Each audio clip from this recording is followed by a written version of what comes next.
Hello, everyone. Welcome into episode 33 of Two Countries, Two Americas, All Sports. Here, live on July 7th, 2022. I'm Nicholas live as always from Chattanooga, Tennessee, United States. And joining me, live from Americana, Sao Paulo, Brazil, is Gustavo Tomazeli. Gus, how are you doing here on this Thursday evening? Uh, as I think you kind of are, I think as you tired, very busy week, started a new job, so very, very demanding, but good, ready to talk sports, especially with a lot of things happening in football in America, both pro and collegiate levels. Oh, absolutely, absolutely. Let's dive right into it because it is college football as we know it is dead because we are heading into a new supercharged era of college football where I think we're potentially heading to two super conferences. So it was announced last week that USC and UCLA are bolting to the Big Ten from the Pac-12, raising the amount of teams in the Big Ten to now 16 teams and leaving the other 10 teams in the Pac 12 scrambling to figure out their futures. Now, there's been multiple reports throughout the week what could happen. The Big 12, CBS Sports reported that they were in talks with Arizona, Arizona State, Utah, and Colorado earlier in the week, and potentially Oregon and Washington. But other reports suggest that Oregon and Washington might be more interested in the Big Ten, and the Big Ten might be interested in them. But the canary in the coal mine for those teams is what is Notre Dame going to do? Because Notre Dame, they've been an independent, they're in the ACC and every other sport. They had to play in the ACC back in 2020 during the COVID year. But the Notre Dame, if you think about it, they're in the Midwest, which is traditionally Big Ten territory. And really most of their rivals at this point, like USC and Michigan State, are in the Big Ten. So from a structural standpoint, it would make more sense for them to go to the Big Ten. And moving forward, it's going to be interesting to see if they do eventually get them, because if they do that, then we're really heading to a super conference era. But obviously, when it comes to USC and UCLA, they're nowhere close to any of the other teams in the Big Ten. The nearest team to either of those teams is Nebraska, and that's a 22-hour drive from Los Angeles to Lincoln. So nowhere close. Not exactly road trip territory for either team. But, when I take a look at this from USC and UCLA's perspective, I don't blame them. Like, if you look at the Pac 12, it's been a sinking ship. Outside of Oregon and Washington, and to an extent Utah, those programs just have not been very profitable. They have not had a lot of huge fan support. You take a look at Stanford or California or Oregon State, teams like that. They just don't have what like Michigan and Ohio State have in the Big Ten. So even though it geographically doesn't make sense, I get it from a financial standpoint. I mean, I feel like the college football is doing what pro football, the National Football League they did in the 1960s, getting the teams, align them into super conferences. Because before that was to be the AFL and the NFL. Then the NFL took over. Now we have the AFC and the NFC. It's I feel like there's a moment of modernizing college sports. And I think it shows that college football is the collegiate sports. It is the college sports which drive everything. Because I saw articles about, oh, how about, Olympic sports, they play more, I mean, they'll have to figure out how to do it, especially, you mentioned the long travel, but they'll figure out, they'll think about something. But go ahead, go ahead. Yeah, I mean, I think one sport that's really going to hurt at USC and CLA is baseball. Because those are two pretty decent baseball programs. They've had success in the past in college baseball, but the Big Ten, because of where they are in the country, think about when baseball starts in February, it's too cold up north to play baseball most of the time. So The Big Ten, is a very weak conference traditionally when it comes to college baseball. They aren't like the SEC or the ACC. So those two programs, USC and UCLA, are probably going to suffer because of that. I guess there are two competing thoughts. Yes, it's going to be really hard on those student athletes to have to travel all the way across country for those trips. But at the same time, USC and UCLA are going to have way more money to do those trips. And especially in this era of NIL, I do think that that's going to be something that ultimately is a net benefit from an economic standpoint, because instead of having Colorado and Washington State show up to the LA Coliseum, you're going to have Ohio State show up. You're going to have Michigan. You're going to have Wisconsin, Iowa, Nebraska, Penn State. Just huge games showing up at the Rose Bowl and at the LA Coliseum. Because if you look at the attendance in the past couple of years, outside of the COVID years where you couldn't have anyone show up, and of course, obviously, these are Democratic states on the West Coast. They were last in letting people return back to the stadiums. They weren't filling it up. Like, I was watching some old USC game highlights from like the 2000s when they hosted Ohio State, and the LA Coliseum was filled to the brim. But you go to last year, they couldn't get more than 50,000 people to show up. Like, USC football has fallen on very hard times. That's why they got rid of Clay Helton. That's why they brought in Lincoln Riley to try to drum back up interest. Because part of the thing, when you look at the landscape of LA sports, USC and UCLA, 10 years ago, there wasn't any NFL teams in Los Angeles. Now you have the Rams, who just won the Super Bowl. You have the Chargers, who have an exciting young roster with Justin Herbert and Austin Eckler. And fans now, they're more likely to save their money and support those NFL teams on Sunday down at SoFi Stadium than go and support the college teams on Saturday, unless you give them a reason. And if you're bringing in teams like Ohio State and Michigan, yeah, that's a reason for them to go to the Rose Bowl and to go to the LA Memorial Coliseum. So I think this is partially a huge reason for them moving.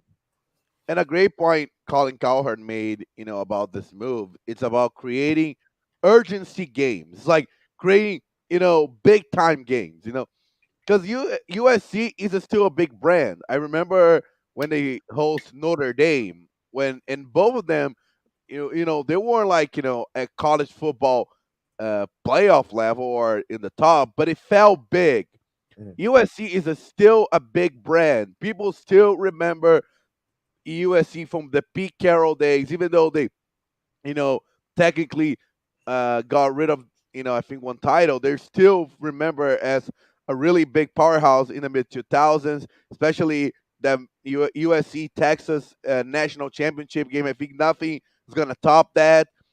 But and you said it, the Pac-12 feels small. Oregon State, USC doesn't feel as big as USC, Michigan State. People will rather watch USC, Michigan State, even USC, Penn State, than USC, Oregon State, or USC, Cal. Yeah, because the only teams I was excited to watch like USC play on a yearly basis, like Oregon. Sometimes Stanford if they were good, maybe Utah if they were good. But Stanford and Utah they're not the same brands, at least from a football standpoint. Now Stanford, I do think, has an outside shot at the Big Ten, just from an academic standpoint. Because the Big Ten, they have some really big universities in that conference. They have some really big endowments, and I think those academic presidents, like at Ohio State and Michigan, at Northwestern, would love to bring in Stanford from an academic standpoint, because that would be a huge linchpin, and plus that would be another rival for Notre Dame to come and play with too. So that could be a strategic play as well. I wouldn't be shocked if the Big Ten got Notre Dame. They would also bring in Stanford. But yeah, from a USC and UCLA standpoint, this is going to absolutely raise their individual profiles. But the thing that I've been talking about with a lot of people is this the end of tradition in college football? Because USC and the UCLA, they've been the linchpins of the Pac-12, of West Coast football, of playing the Stanfords and Oregon and like Washington and because that whole region has only had one conference. So you think about the South, you have the SEC and the ACC been fighting for this territory. You've had the Big Ten in the Midwest. You had the Big East for a long time in the Northeast. You had the Big 12 across the Great Plains.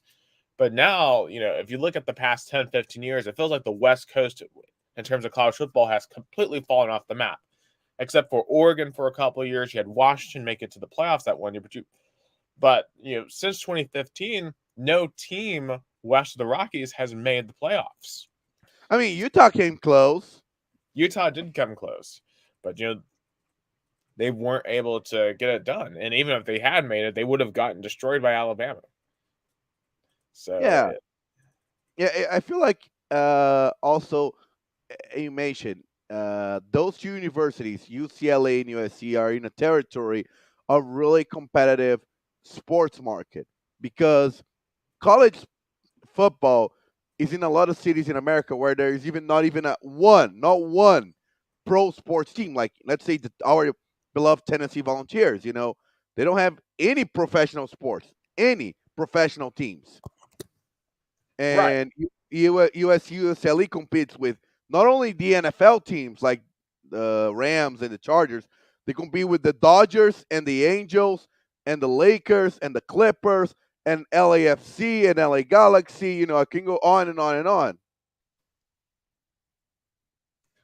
right. I mean, yeah, in LA, you really have to go all in, and I feel like you're seeing the same thing too in Miami, with how hard they're going and recruiting now with Mario Cristobal, because I think they know with the U that they have to really get that Miami audience because they're not getting them to come out to the stadium. And of course, part of that is not having a stadium on campus in Miami, but having to compete against the Dolphins, having to compete against the Heat, you know, these big city college football teams, they have to justify their existence like every other pro team. It's not like Tennessee or Alabama or any of these other teams that are the cultural linchpins of their states.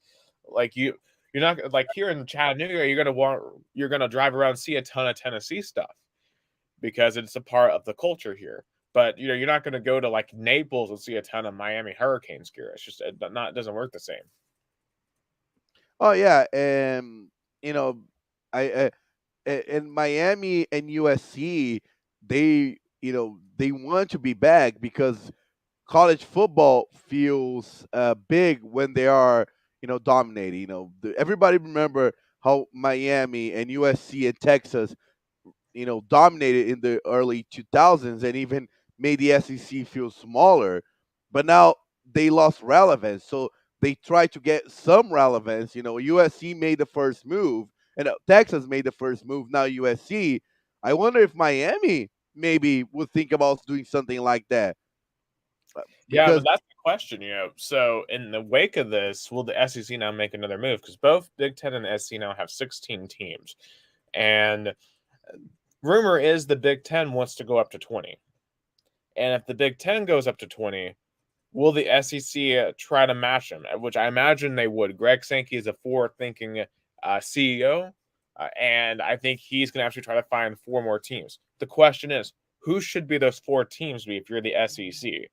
Um, because obviously, I think the linchpin here is Notre Dame. What does Notre Dame want to do? Does Notre Dame? Because I don't think Notre Dame can feasibly stay independent and be competitive for national championships for much longer. Because I know they love their independence. I know they love having their NBC contract. But if you look at their NBC contract, I believe they make something like $40 million a year off that, which, yeah, it's a lot of money. But in the upcoming SEC TV deal that's going to start in 2024, each SEC institution right now is going to make over $100 million. In the Big Ten, same deal, over $100 million. They could double their income by going to the Big Ten or the SEC. And either conference would let them in immediately. and the thing is, and with this all, I mean, do you know what's gonna happen? Notre Dame will have to join a conference. They're absolutely going to have to.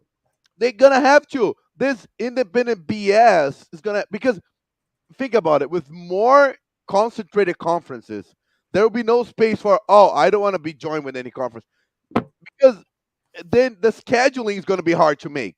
Because kind of what makes Notre Dame easy to be independent is like this multi-conference thing where they find loopholes in terms of open spaces to play USC, Texas, Georgia's, and they'll with that route they would make the playoffs. and also ACC needs to stop being Notre Dame's B. Needs to bi, because Yeah. because ACC were like, okay, you can come in 2020, play with us, but then you can leave. Like, I mean, just say to Notre Dame, you are either in or out. You Yeah. gotta. Yeah, these conferences have to stop placating because if you think about it, the Big E screwed themselves too on this, right? Because they let the Notre Dame play in basketball for a long time. But I mean, I think if they had gotten Notre Dame to join their conference as a football team, the Big East would still exist as a football conference. Oh yeah, for And that's why sure. they're dead. And the ACC, if they're not careful, it's going to end up being the same for them. But the ACC has to find a way to get Notre Dame to join as a football, or otherwise, Clemson, Florida State are going to bolt. Because I think those are probably your top two teams if you're the SEC. Clemson and Florida State easily, and then it becomes a matter of do you want Miami to, do you want North Carolina? There's a rumor going around today that for UVA, Virginia, so allegedly is in talks. Which I don't know if that would be one of my first four choices. My first four choices, and this is my four choices for each conference. If I'm the Big Ten, in addition to what I already have, I would want Notre Dame, Oregon, Washington, and Stanford. If I am the SEC, I want Clemson, Florida State, Miami, and North Carolina. That would be my wish list for both conferences. And I guess, and it's gonna be funny. Instead of the Power Five, the Power Five conferences will be a Power Two, and I guess the Big 12 will become kind of like the top second tier of conferences, because all the other ACC, Big 10, all the Pac-12 rest will have to join forces to kind of become like a, you know AAC kind of level. What the AAC is today, what can become the Big 12. Like a second tier. The AAC is a good conference, but it's like at a second tier. I think the Big 12 will retain enough quality because, like, they're about to add BYU. They're going to add UCF, Cincinnati. Um, they're going to have to probably add, like, Utah, Colorado, Houston, they gotta have Houston. Houston will make Houston. because they Yeah, lost Texas, so they still gotta cling to some good like, Texas. The Big 12 will be good, but I just won't be able to compete with the SEC or Big 10. Yeah, that's what I'm saying. Yeah. That's what the AAC is today. They're good. Cincinnati made the playoffs, but Mhm. you don't say like they are in the top conferences. And I'd say that. I mean, I'd say the ACC right now is better than the Pac-12. oh yeah, that's yeah. Yeah. It's definitely the fourth best conference. If anything, I think the AAC deserves to be one of the Power Five conferences and not the Pac-12 at this point in junction. Because if you make that argument, like Washington made the college football playoffs back in 2015, 2016. After that, UCF came closer than any other Pac-12 team, and Cincinnati made last year. Oh, absolutely.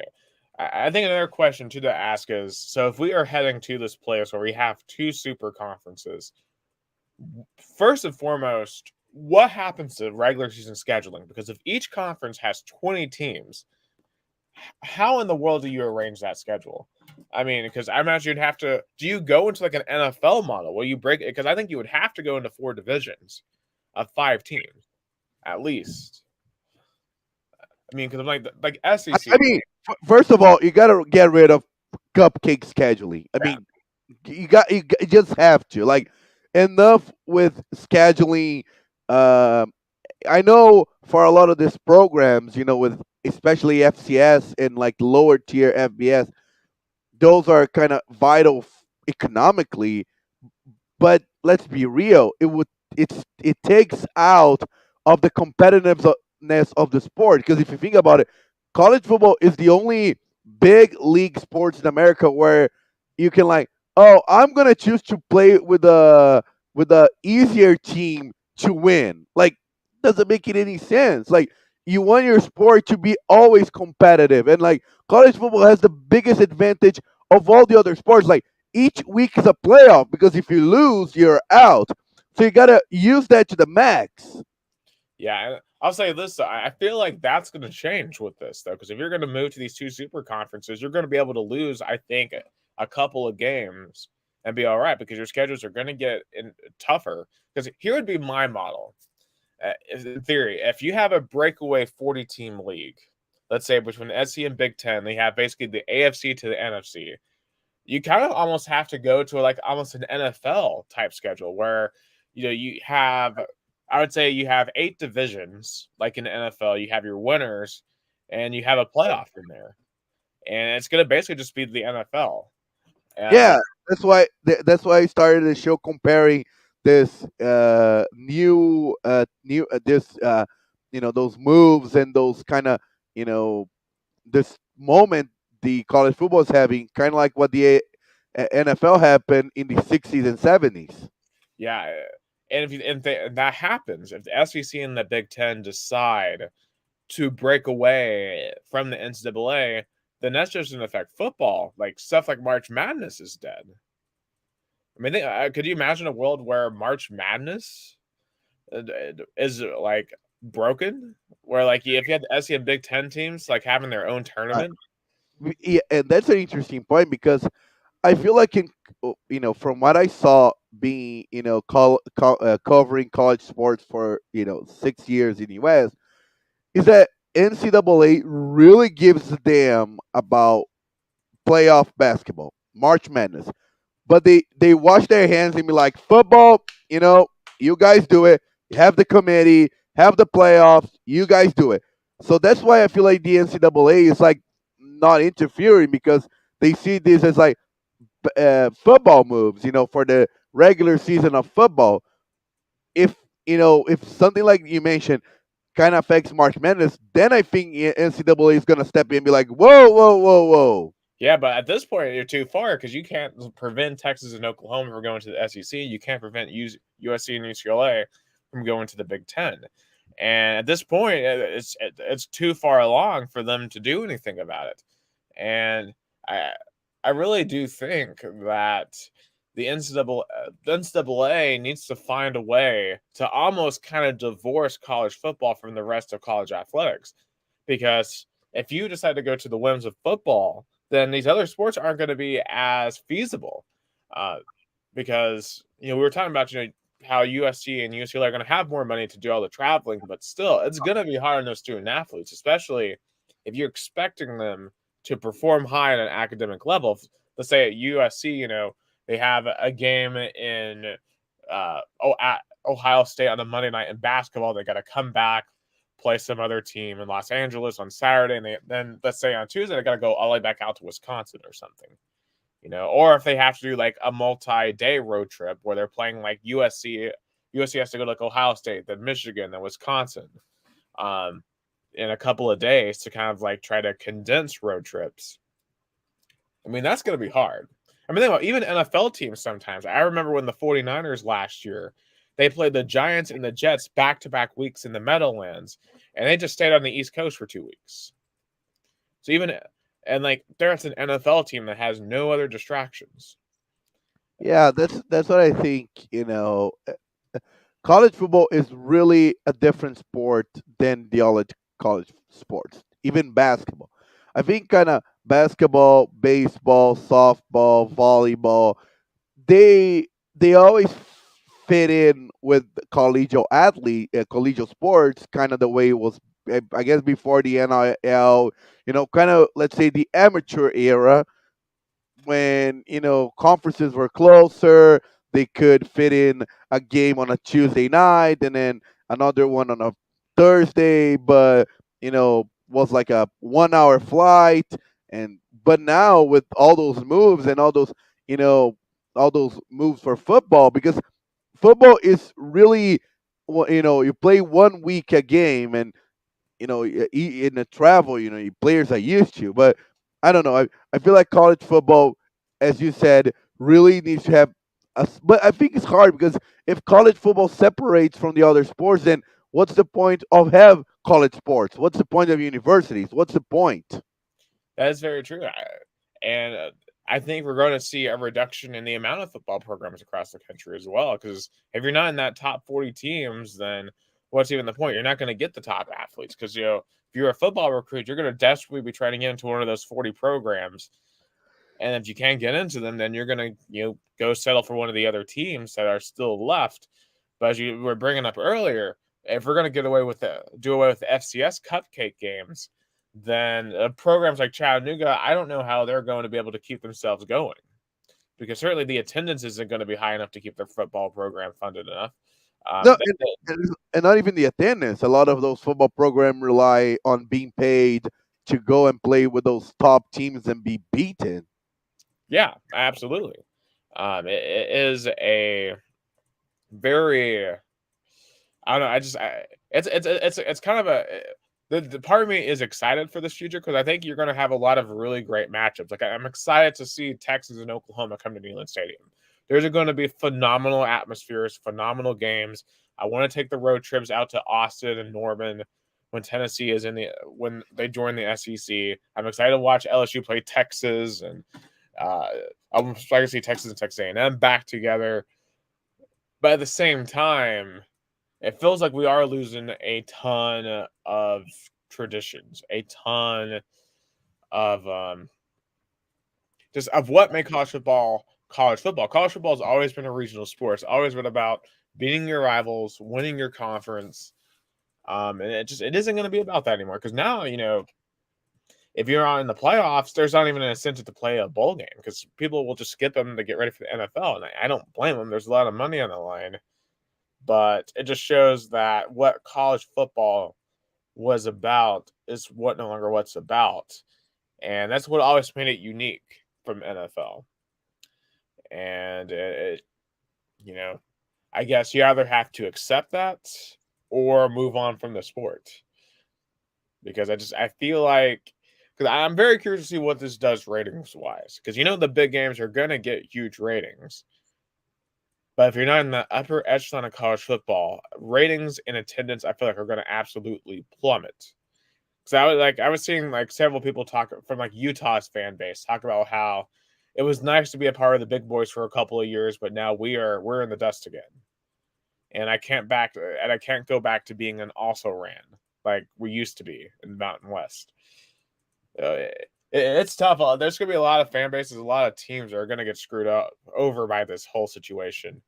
And I think that the pandemic, what just accelerated. If the pandemic made teams do desperate move, then probably they would have do it maybe in 5, 10 years. It just accelerated the process of, hey, we need to get bigger, or we're gonna, lose. Because as you said, a lot of those programs are out in the West, especially in California, they lost big, even more than the other programs out east. So they had to go aggressive to keep, college sports viable.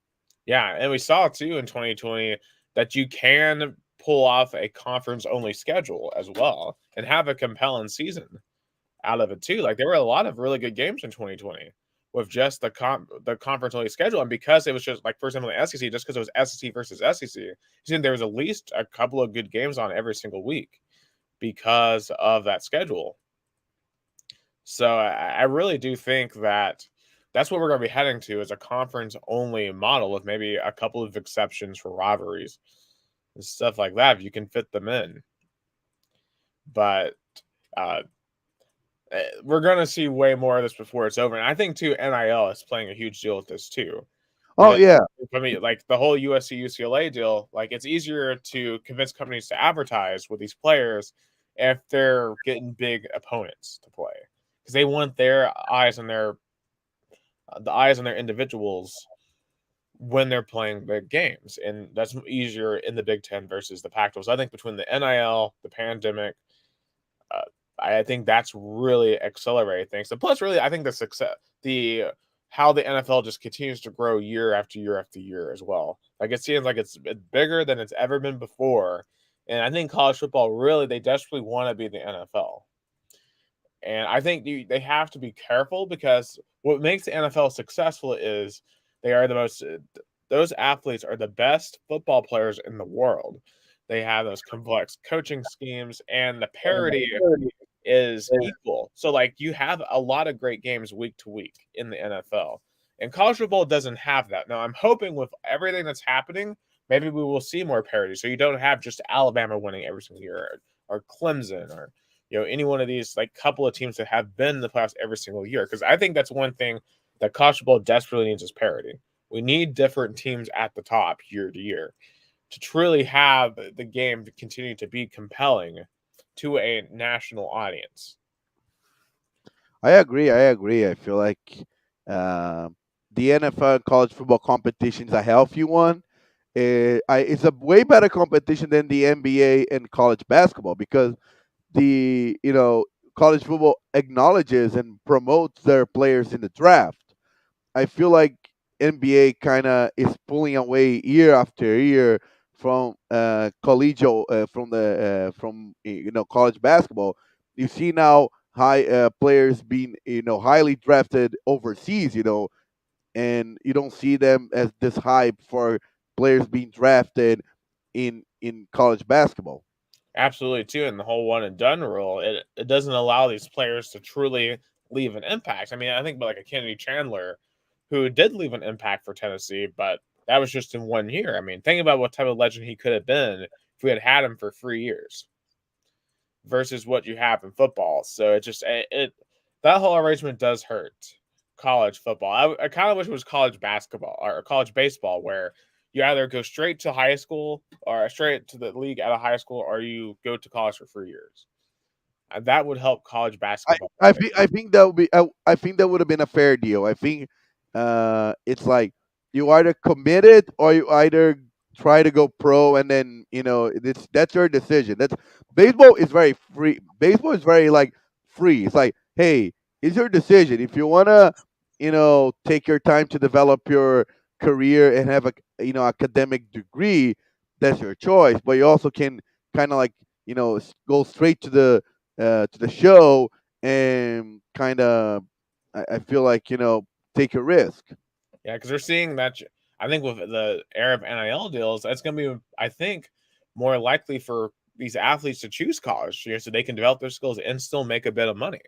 We're seeing, I think, in college baseball, especially where some of these athletes, like in places like Tennessee, they're going to be making more with NIL in Knoxville than they would in a minor league team. Oh yeah, for sure, for sure. And also, which environment is better, Knoxville or let's be real, Knoxville or a minor league city? You Oh, know, Knoxville, by far. yeah, it's college baseball is on a rise. I feel like if you talk about growth of a league, I think college baseball is rising very fast, and I think that's the way it's going to be. And that's I for me, I like big games. I like competitiveness. I like the butterfly in the stomachs about big games, and that's why I'm all for it. And you talk about NIL deals. Because for me, when NIL was passed, it just changed. Let's stop kidding with amateurism and student athletes. Those are going to be professional, semi-professional athletes. Let's say that. Oh, yeah, for sure. At this point, with all the money they're bringing in, with all the eyeballs they're bringing in, and with all the new TV contracts as well that are going to be coming over the next couple of years. I mean, especially when that ESPN SEC deal starts in 2024. Yeah, these are professional athletes just at a secondary level to the NFL. But college football has to find a way to maintain its unique identity, or otherwise it's going to lose relevance. Because if you're just a carbon copy of the NFL, then no one's going to care about you because they're just going to watch the NFL outside of their individual teams. I'm finding more and more people just care about their individual teams, like Vols fans who used to love all of college football, who now just watch Tennessee just because, why bother with the rest of college football? So, I mean, that I think is going to be a long term issue for college football if they can't get that resolved. Uh, Speaking of Tennessee, any other comments on the realignment issue? No, no, no. I think we said it all. Since we have to kind of do a little quicker than we used to, let's dive into another big story of the day involving now pro football. Oh Oh yeah. Well, actually, I wanted to before we yeah, move I on, was gonna say I did that. want to move to that VO just very quickly. I'm very excited about VLS letters back in Neyland Stadium. Um, it's just it's a long lost feature of Neyland Stadium that should have never left. And I just hope the letters they bring back some luck. It's gonna be beautiful. I don't know when I'm gonna be able to make it up there for a game. My goal is Florida. I want to go to the Florida game, so I hope I go to that. But it's gonna be beautiful in a big game in a night environment. I can't wait to see it on TV when they play Ball State on September 1st. And I feel like what was interesting about this movie is bring the spirit of the late 90s, especially 1998, 1999 season. I think Yeah, it brings the spirit. And I think Danny White is committed to bring those symbolism, that excitement era really back, not only by words, but by actions. absolutely, absolutely. Now it's just Because a time lot for of, the team to deliver on the field. yeah, because I feel like, you know, let's say the Philip Fulmer AD era was a lot of talk about coming back, but no action. Hmm. Yeah, it felt like that we were in a bygone era with Philip Fulmer. Now it feels like we're moving forward with Danny White, but at the same time, uh, we are we're moving forward, but we're also acknowledging the past in a way that's being constructive and productive. Because I do think when it comes to recruiting, that you do have to lean on your history to an extent, but recruits they're thinking about where are you now? Where are you going to go? And you have to be able to balance both because they care more about the future than the past. But still having cool little additions like this system, like when they have the light shows and stuff at night, it's gonna look really cool. So I cannot wait to see. I'm just sad they reduced capacity because I used to be proud to say I live in the city of the sixth largest stadium in the world. But now, as they're gonna go down, I wonder I like, think it's still the sixth, but it might have gone down to seventh. But I mean, I don't blame them.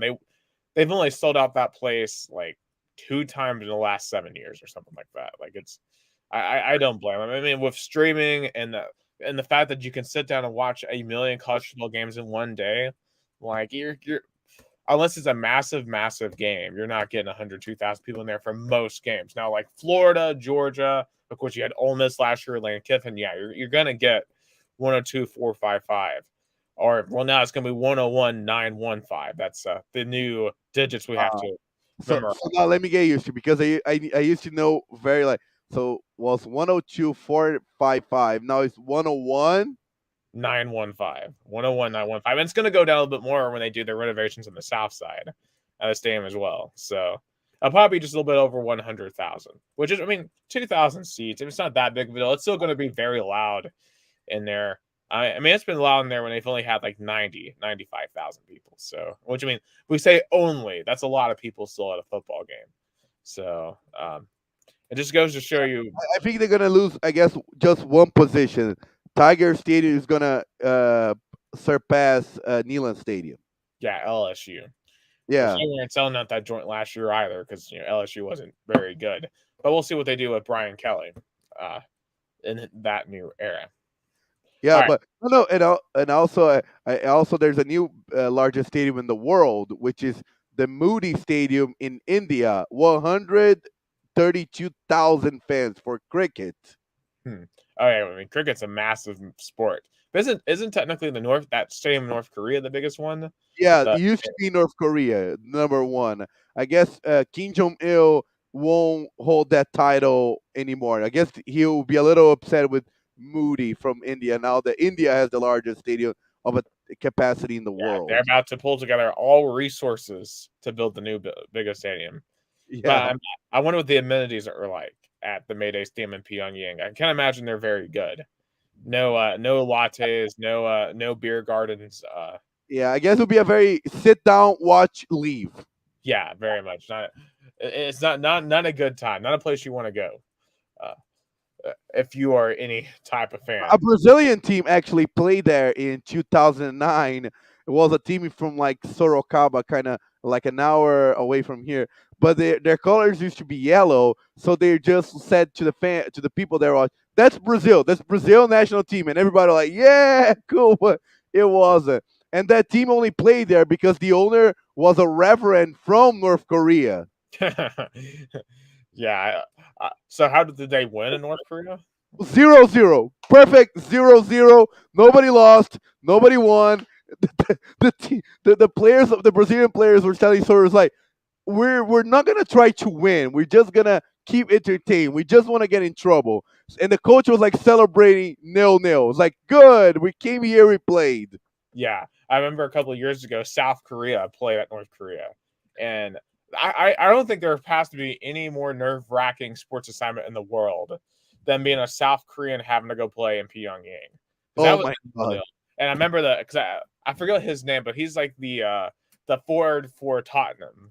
Oh, Him Jung. Yeah, but that guy, yeah, on the South Korean team. He said that game was a war. Sung North Hee Korea, Min.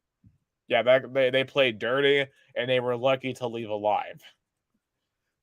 Oh yeah, and I mean, yeah, because all the North Korean players were like, tackle him. He's the star of our enemy. Yeah, just I wouldn't show up for that game. I would be like, all right, I'm faking it, faking injury, faking illness. I'm staying in Seoul. I am staying in Seoul. I'm gonna go vacation in Busan. I'm not going to Pyongyang. Yeah, yeah, and Bruce. Yeah, yeah, I know it's crazy, but speaking of crazy moves, the NFL I think had interesting move yesterday. Yeah, not Pyongyang. Baker Mayfield. sorry, Baker. Uh, Former number one pick, Heisman Trophy winner from Oklahoma, set the rookie touchdown record in Cleveland and got them their first playoff win in the new iteration of the Cleveland Browns since they were reborn in 1999. He has been traded for a fifth round pick to the Carolina Panthers. The Carolina Panthers, who are going to try another traded QB, because last year they tried to bring in Sam Darnold, didn't work. Will Baker Mayfield work for the Carolina Panthers? And ironically, do you know who they play week one, Gus? The Cleveland Browns. Yeah, and the question is, will Deshaun Watson be playing on the other side for the Cleveland Browns? Is I the mean, question. that's a slim chance. I mean, I would. I imagine if like gambling, like betting houses are gonna be like Deshaun Watson starting quarterback for the Browns. Place your bets. Yeah. Who else is even on the Browns roster now? Like, who would be starting for the Browns if Deshaun Watson ends up being I'm gonna organize my position here. Let's see who the quarterbacks are at the moment. So we have Deshaun Watson. Jacoby, Jacoby Brissett would be the guy. And then you have Josh Dobbs is the third stringer on there. I mean, So Jacoby Brissett feels like a backup quarterback that will take place. He also played for the Patriots when Tom Brady was suspended. yeah, he did. He played there. He played for the Colts for a while. He actually started that entire year where Luck was out, with that shoulder injury. Before Luck made his last return before retiring, Brissett played that entire year for the Colts. So Jacoby Brissett, he's all right. Like, he would do all right in the back row, especially with the roster they have, having guys like they have Nick Chubb and Kareem Hunt. They have Amari Cooper now. I mean, I think that would still be a pretty good offense with Jacoby Brissett, but obviously, if Deshaun Watson is back to his form before he got suspended and before the injuries and stuff that he was playing with at the Houston Texans, because remember, even when the Texans were 4-12 a couple of years ago, he threw for over 5,000 yards. That would be one of the best offenses in the league. So it's going to be interesting to see what happens with the Browns there. Obviously, what is the NFL going to do here? Because Deshaun Watson technically has been exonerated in a court of law. I know more suits have come up, so they're going to have to settle those. And we'll see if any more potential criminal charges come up. So obviously the NFL, it's going to be interesting to see what they do, because if they gave Alvin Kamara 6 games for domestic violence in an elevator in Las Vegas, then this has been infinitely more embarrassing for the NFL. This whole Deshaun Watson situation. I feel like you would have to give him at least an equal suspension, if not greater, if you wanted to be truly fair. Yeah, I think they're gonna throw the book on him, Yeah. because if they don't, they will see as like bias or even demoralize the stance the NFL took over the years with domestic abuse or even abuse or unwanted advances in Exactly. sexual. Like really, honestly, by the scale the NFL has put in, I think you would have to suspend him for the entire year. Like if, for example, the receiver on the Falcons, why can't I? Kyle Ridley. Yeah, Calvin Ridley. He got suspended the entire year for offenses involving sports gambling. Say what you want about sports gambling, but I mean, sexually harassing dozens of women's infinitely worse. But do you know what's interesting? If Deshaun Watson kind of suspect that, why he wouldn't say like, "Hey, like I wouldn't do this if I was him." Like when things come out, like, "Okay, I'll play for the Texans," and then he'll get suspended there. He wouldn't play, and then his suspension was done. He'll say, "Okay, get me out of here." Actually, I don't know why he wouldn't have.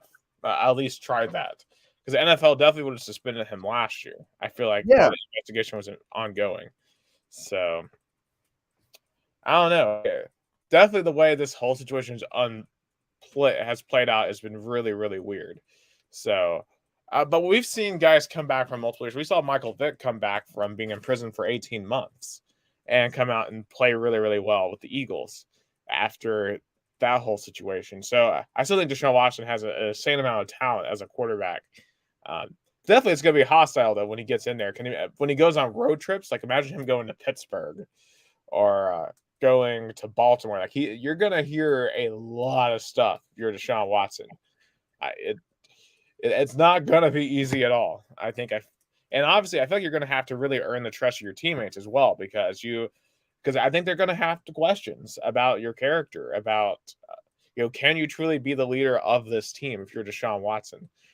Which I mean, honestly, I have less when you look at Baker Mayfield.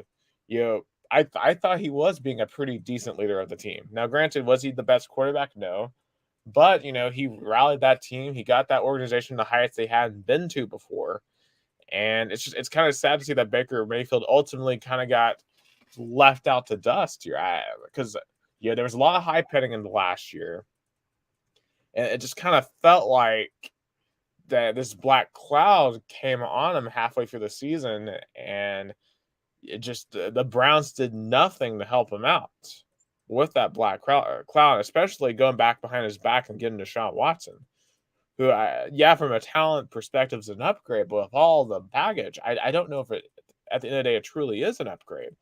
And I feel like the Carolina Panthers absolutely, got lucky here. Because I think, unlike Sam Darnold, Baker Mayfield is going to be decent at Carolina. I mean, and Matt Rule is an offensive coach, but the pro side is that the downside would be Baker Mayfield now is going to have to play with a worst O line, not as much talent on the offensive side as he had in Cleveland. So if Carolina does well, then maybe Baker will even rise up to the occasion, be like, hey, I can be better even with all the weapons I had in Cleveland. I'll tell you this, their receivers are not bad. I mean, you have Robbie Anderson, who's been a pretty decent receiver for a while. DJ Moore was very prolific, has had over a couple of 1,000-yard seasons. Terrence Marshall Jr., rookie coming out of LSU, I think he could have like Justin Jefferson, Jamar Chase potential. Because you think about what both of those guys did coming out of LSU. Terrence Marshall Jr. is just as good as those guys. You still have Christian McCaffrey. If he can be healthy, he is one of the most explosive players in the entire league. Deontay Foreman, who I thought the Titans should have kept as an RB2 to Derrick Henry, they have, and I think he is capable of being an RB1. I think they have some decent talent. Now, obviously, I don't think it's championship talent, but and if they keep this team, let's say, viable next year, they will compete for the division because let's say Tampa is a favorite this year, but I don't think Tom Brady is going to play more than this season. He already unretired. So, right? Like I don't know. I have no clue. Yeah. Let's be optimistic on the side of the Panthers. Let's say Tom Brady retires for real. The division is wide open. The division today is wide open. Oh, absolutely. I mean, the Saints. they're in an absolute transition period. Not having Alvin Kamara for the first 6 weeks this year is going to hurt them. The Falcons are probably going to be the worst team in the league. There's a chance they might be the worst team in the league. I mean, no disrespect. I hope Marcus Mariota plays well because he's my boy. He helped the Titans get off a dark spot a couple of years back, but I don't see that working out very well. I think the Falcons will be a number one pick next year, and I think Bryce Young will probably be an Atlanta Falcon. Yeah, there's a big chance, because the Jaguars, I mean, they gotta be better. They gotta, you know, improve at I think some they'll be point. better. I think they'll get to like 6 wins or something, 6, 7 wins. I think Trevor Lawrence will show some progress. They still got a long way to go, though. I think the big thing is for the new coaching staff. Please use James Robinson as RB1 because he had over 1,000 yards his rookie year. Hello, like don't be Urban Meyer and not use him. Oh, Urban Meyer, I What what wonder. what a disaster of a coach. Yeah, yeah, that move was is still. I and in terms of like pro football, I think it was one of the worst moves. Like, it just shows that college coaches are really hard to transition. Like, you're not gonna get a Jimmy Johnson every day, or even Barry Switzer. Or Pete Carroll. Yeah, Yeah, so I mean, those are only a few of the ones that have been able to succeed at the level. Not even Nick Saban could. So, and Nick Saban, I think, knows his lane now. But yeah, it's gonna be interesting to see that week one. And think about it now, we have 2 week 1 games with former QBs facing their old teams. You have Baker going up against the Browns, and do you know who the other one is? ooh, Just mm. take a guess. Which other QB? Jared Goff, Jared Goff. Nope. It's Russell Wilson. Broncos at the Oh, Broncos, first Seahawks. Monday night game. First Monday night game. Broncos at the Seahawks. Going to be a very interesting week 1 for sure. But that's all for American topics. Now heading over to Brazil. What's I, going I'll on? be I'll be So, quick. I'll be quick. First, Brazilian teams dominating the round of 32 Libertadores. What an epic, what an epic game Corinthians had on Tuesday. Corinthians had, I think, 8 key players missing. They got a player injured on the first half, and they still went down and qualified for the quarterfinals. The first game they tied, and they lost a penalty, and then the second game was literally the same scenario. Boca Juniors had a penalty on the first half. Dario Benedetto lost it. He shoot on the post, and then the game went to penalty shootouts, and then he lost it again on penalty shootouts. He shot like almost like a field goal.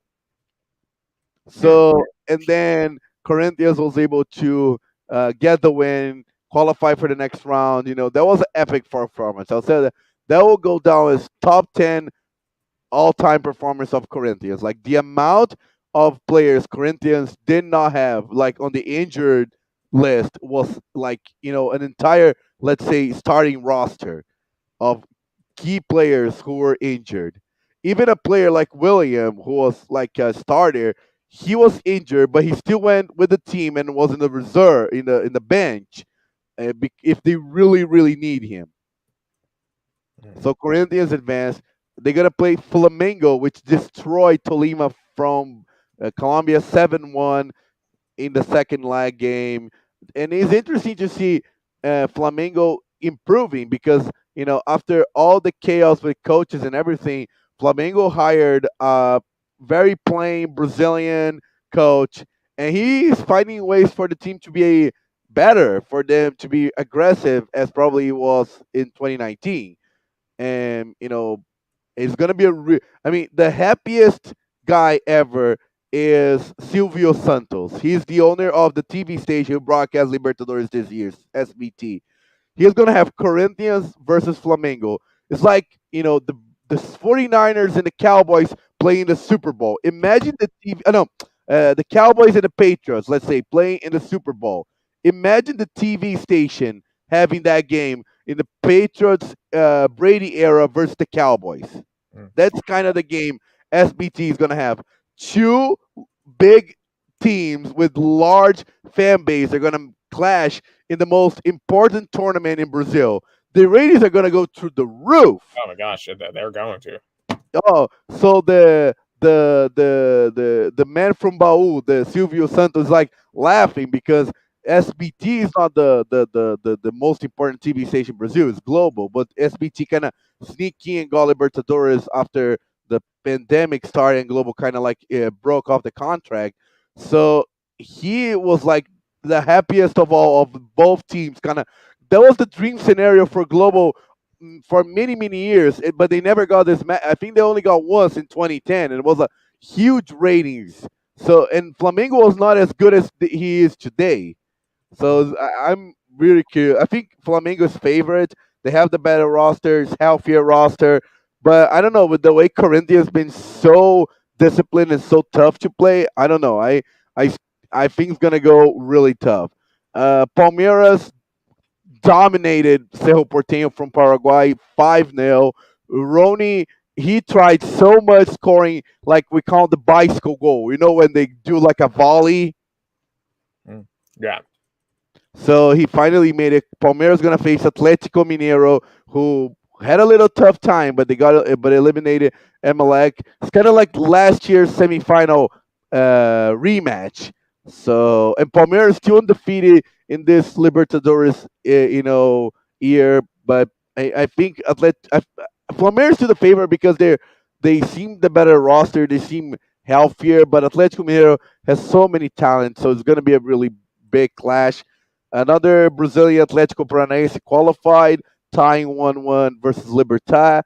And playing right now is Fortaleza. I was really hoping they would qualify. It would be a really Cinderella story, but they're losing 3-0 on the road. The first game was 1-1, so I say their chances are very. And they're playing with 10 man, so their chances are basically very, very slim. It would be like a miracle, but they went as far as they could go. But for Voivoda, I think the end of the line is getting close. If Fortaleza gets eliminated in the Brazilian Cup, I think he's gonna get fired because the team is like in the relegation zone in the Brazilian league. So, but he made history. He brought Fortaleza into the playoffs, the Libertadores. That was they never done that in their history. So they're still, I think, deserve some praise. I feel like he Uh, should keep his job then. If he's like taking them to heights never before. I mean, I understand relegation sucks, but if you're not normally there, that's a fair point actually because Fortaleza is the highest they've ever been. Like they're never been to the play. They've never been to Libertadores. They've never been to the Libertadores playoff. They made it that far, but the problem is they're really not. They're doing very terribly in the Brazilian league, and you know, all the front office mindset of Brazilian soccer is like, oh, if we change coaches, maybe there'll be some shakeup. Players are going to improve, and we're going to get the salvation we need to keep in the first division. Fortaleza now is in the bottom, like in the last of the league 10 points, only 2 wins in 15 games. So, that's I have many doubts if Fortaleza is going to keep their coach, but he deserved praise. Flamengo wanted him when after firing Paulo Souza, and he stayed in the team. So, that deserves some praise too. absolutely, yeah. I mean, that's just a lot of accomplishments. I mean, and this is like, I mean, this is across all sports. I mean, you can do all the good in the world, but you mess up a couple of times, and the fans want you gone.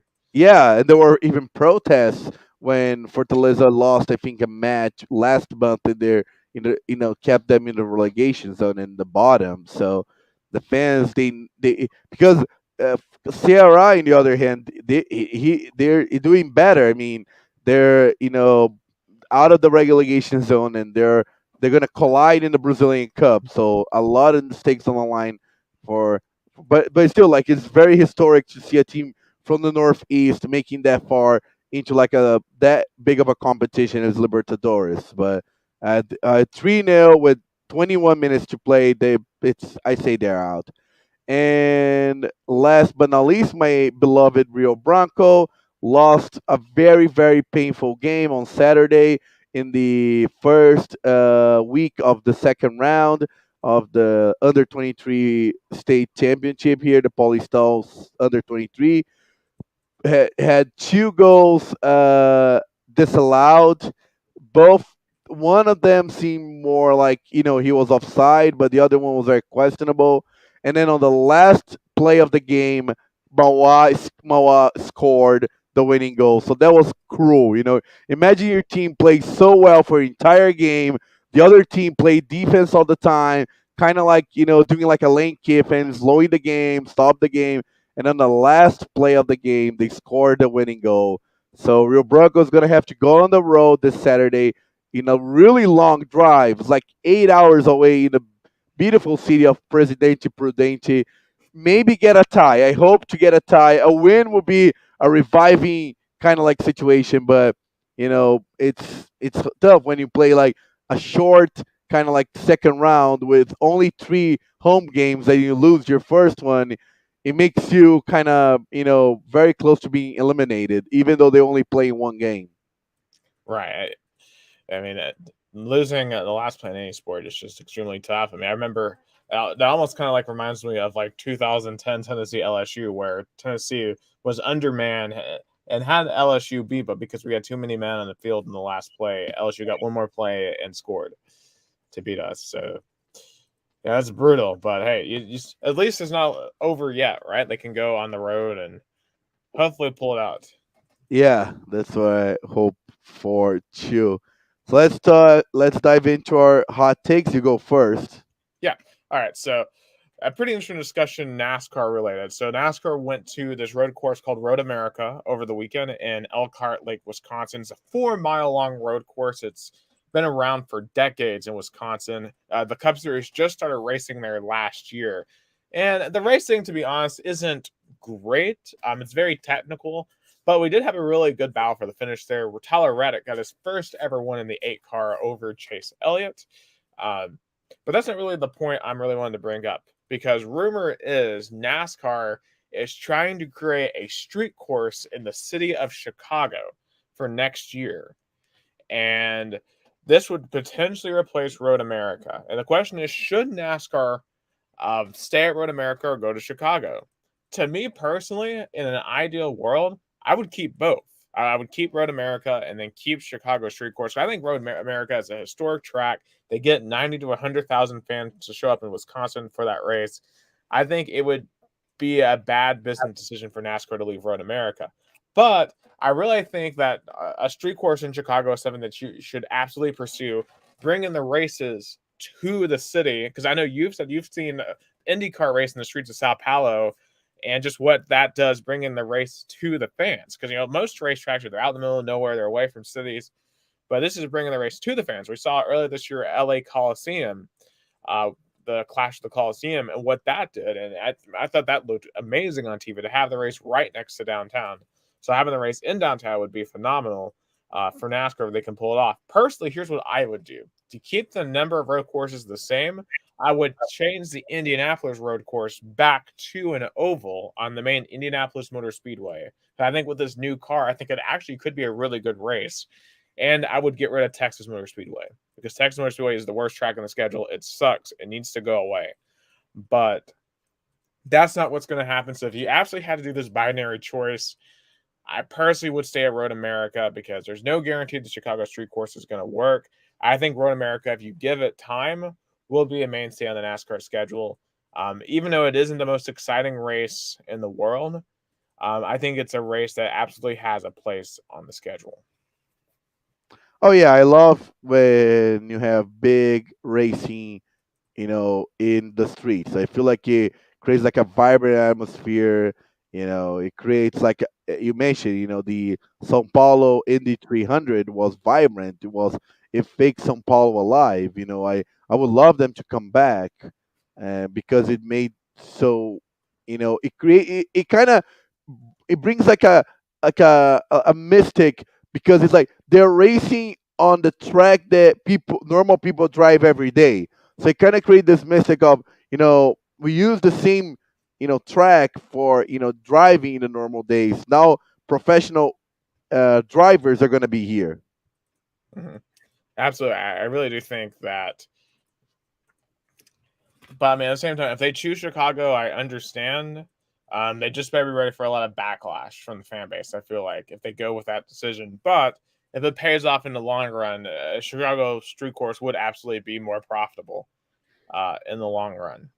And I think too, if it's successful, then you could potentially revive Chicagoland Speedway, which they haven't been racing at for the past 3 seasons. I think with this new car would be absolutely a fantastic track to have on the schedule. Oh yeah, for sure. And my hot take would be, it's like crazy. Brazilian teams are dominating South American competitions, both Libertadores and the Sul-Americana Cup. Five out of the eight remaining teams in Libertadores are from Brazil. In the Sul America Cup is going to be, one, two, three, four. Four out of eight, but CONMEBOL, the confederation who rules the South American soccer competition, still mistreats them, still I think belittle them. I know that kind of go back because Brazil is the only Portuguese speaking country in a continent that's surrounded by Spanish speaking countries. So of course Brazil is still kind of rejected a little, but still Brazilian league should see this as like, hey, we need to have more respect. Maybe look with what happened in college football and be like, hey, we need to not only think about the short term but in the long term be like, hey, we need more respect, we need to be even pay more, I don't know, because Brazil is dominating South American soccer in terms of competitiveness, in terms of you know as I mentioned, five out of the eight remaining teams are Brazilians, and out of those they're going to be two Brazilian matchups, so it's two teams already. Two Brazilian teams are going to be in the semifinals, but Ball still you know feels like don't value that as much. I mean, that feels really surprising because Brazil is the most successful South American nation when it comes to soccer. More successful than Argentina, than Chile, than Uruguay. Yeah, and maybe that's why those countries maybe use the power they have in the majority, and in the confederation kind of belittle Brazil because of jealousy, because of envy. And Brazil economically is not doing well, but is doing way better than Argentina and Uruguay and Chile. So that translates into the field. I almost wonder if the U.S. almost faces this too with CONCACAF because when we go to Mexico or any other Latin American country, it feels like the USMT has to deal with a lot of nonsense in those tournaments and those games. And I almost wonder if there's a target because we are the United States, and to be fair, we have screwed over a lot of countries um, in foreign policy, but still, like it's a Yeah, soft maybe. I want it to be fairly officiated. Yeah, that's a good point. I mean, if that's I think go even beyond the field. You mentioned United States maybe has a lot of geopolitical you know interested in the region and affect a lot of, but still that translates into what happens in CONCACAF because all confederations in soccer in the world are not professionals. They are run by politicians disguised of confederation presidents or superintendents, and that makes still let's say South America makes Brazilian soccer, even though they're dominating and stronger, not be valued as much by CONMEBOL. And CONMEBOL already, there's a case in 2013 and there was proof years later where like a top official from CONMEBOL spoke on the phone with the Argentinian confederation president trying to choose a referee for a game and be like, this referee, he's gonna be good for our side, right? Like kind of really obviously making like, hey, we want to pick this referee because he'll do the right thing for Boca Juniors, and Boca Juniors got a lot of breaks from that referee. Yeah, I mean, it sounds like a lot of that happens on both continents. I'm curious to see what it's like on other continents. Does UEFA have those issues? Do they have certain countries they're against on the African continent? Are there certain countries there they have issues with? So it's pretty fascinating, to see if there's any other issues like this across the globe. No, yeah, that's true, and I mean, it goes further. Not only what happens on the beach in the field, it's very connected to what happens politically in the country. Because again, soccer, I guess, in majority or basically all countries is kind of connected to the politics of the country, or even it's run as like a political party, let's say, with a lot of interest and a lot of give and take and a lot of, you know, a lot of connections. But, that I say this Brazilian soccer needs to show not only on the field, but off the field, the dominance they are having, for example, this year's Libertadores. Yeah, I mean, it really sounds like they just need to flex their muscle. I'm almost kind of surprised you don't see Bolsonaro getting involved with this. It sounds like something he would be getting involved with. Yeah, yeah. That's a interesting point. I feel like he got, and Bolsonaro was interesting. I mean, I don't know if you remember in 2021, he got a lot of heat because he did a big favor for Ball of hosting the Copa America, the America Cup, because Argentina and Colombia kind of like, hey, we don't want you host because we're still in a lot of COVID restriction, and then Bolsonaro step in to save you. Ball Day, because Ball really needed that tournament to happen because of all the TV deals and all the TV money involved in that tournament. So Bolsonaro did a solid for Ball. Yeah, yeah, they should be like paying y'all more a favor back for that. It feels like. But they don't, because they see Brazil as the sucker, because they see like, oh, let's say Argentina and Colombia, they're really big countries in South America. They couldn't do it. Oh, let's talk in our soccer Brazil, who always see Ball Libertadores as like a really important title. And the president, maybe he wants to always also get a tournament here so he can get promotion. Let's get Brazil at the end of the day is the sucker. At the end of the day, is the sucker in all of this. Yeah, I almost wonder if they think, that Brazil loves soccer so much they'll do anything. Yeah, that's what they think. That's what they think, or they want to see. They want to really be respected. They do anything. Yeah, so it'll be interesting to see moving forward. Brazil will stand up to a common ball. Yeah, I hope that happens. If I mean, I just hope Comebol wouldn't pull any tricks to stop a third consecutive All Brazil final in Libertadores. I really hope that, because they just gonna have to accept it. Brazil is the best country in, not only, let's say, in national team, but in the clubs. They're in the top. So I hope they don't pull any tricks, and especially with referees and stuff. I think VAR kind of took that out, because with VAR it's so hard for you to justify any kind of abuse in bad referee. Absolutely, I'm very interested to see how VAR does later on this year in Qatar as well, because I could see perhaps some of the Middle Eastern teams perhaps getting a bit of a boost. Yeah, like what happened with South Korea in 2002. Absolutely, because I mean, I feel like it happens every single time when you have a place to host. The teams in that region are going to get a boost. So. Oh, I'm sad that didn't happen in the semifinals in 2014. Yeah, that.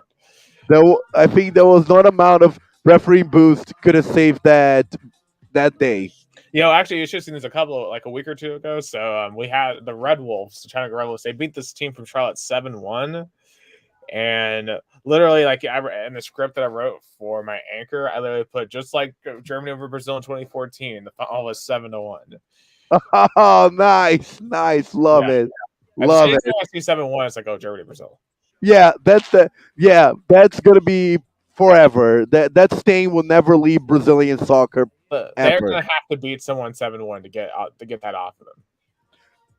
I mean, in a big matchup like that, in a semifinal, I think only maybe in like 60 years later. That's what I would say. The optimistic side. Yeah, it's unfortunate, but hey, the best cure for a loss like that is winning a title. So we'll see if y'all can overcome the demons this year. But that's it for Two Countries, Two Americas All Sports, episode 33, recorded on July 7th, 2012. Also, happy 2022, birthday. What? 22. You said 2012. Oh, I'm still home. But also, happy birthday, America. Happy birthday, United States of America. Even though I don't live there anymore, I'm still, thankful for, lived there for 7 years, and I loved celebrated 4th of July. So happy birthday, United States of America. Yeah, I first had a good Independence Day. Of course, across the country it was kind of a rough weekend with some of the incidents that occurred, but yeah, we're pressing forward as a country. So it's hey, we've gone through a lot of trials, and we'll always go through a lot of trials. But hey, as long as we continue to survive through them, that's all. I guess that really matters in the end of the day. So, 246 years, and we're still kicking. For Tomazeli, for Nicholas Hill, I'm Tomazeli. We'll be back next week, and see you next time. See you guys next time. Mas que nada